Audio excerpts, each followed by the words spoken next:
एक छोटे से गांव में रमेश नाम का एक गरीब लेकिन ईमानदार सब्जी वाला रहता था। वो रोज ताज़ी सब्जियां बेचकर अपना गुजारा करता था। उसकी दुकान पर सबसे ज्यादा बिकने वाली चीज थी हरा धनिया। एक दिन सुबह सुबह उसकी दुकान पर एक बूढ़ी अम्मा आई।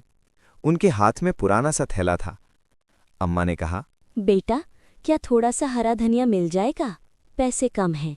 रमेश ने मुस्कुराकर कहा, अम्मा, पैसे की चिंता मत करो। उसने अम्मा को सबसे ताज़ा हरा धनिया मुफ्त में दे दिया। अम्मा खुश होकर बोली, बेटा, ये धनिया साधारण नहीं है, इसमें जादू है।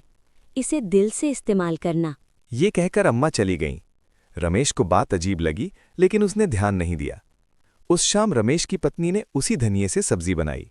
जैसे ही सब्जी बनी, उसकी खुशबू पूरे घर में फैल गई। सब्जी खाते ही रमेश की थकान दूर हो गई, पत्नी का सिर दर्द गायब हो गया और अगले दिन रमेश की दुकान पर ग्राहकों की भीड़ लग गई। लोग कहते, रमेश की सब्जी में कुछ खास बात है। ये बात पास के दुकानदार मोहन ने सुन ली। उसने सोचा, अगर ये जादुई धनिया मेरे पास आ जाए तो मैं अमीर बन जाऊंगा। मोहन ने चोरी से धनिया चुराया और अपनी दुकान पर इस्तेमाल किया, लेकिन उसकी सब्जी कड़वी बन गई। ग्राहक नाराज हो गए और उसकी दुकान खाली रहने लगी। मोहन ने रमेश से माफी मांगी। तभी वही बूढ़ी अम्मा फिर से आईं और बोली, जादू धनिये में नहीं, नेकी और सच्चे दिल में होता है। लालच से जादू खत्म हो जाता है। ये कहकर अम्मा गायब हो गईं। सच्चाई और दया से किया गया छोटा काम भी बड़ा चमत्कार कर सकता है। लालच हमेशा नुकसान देता है।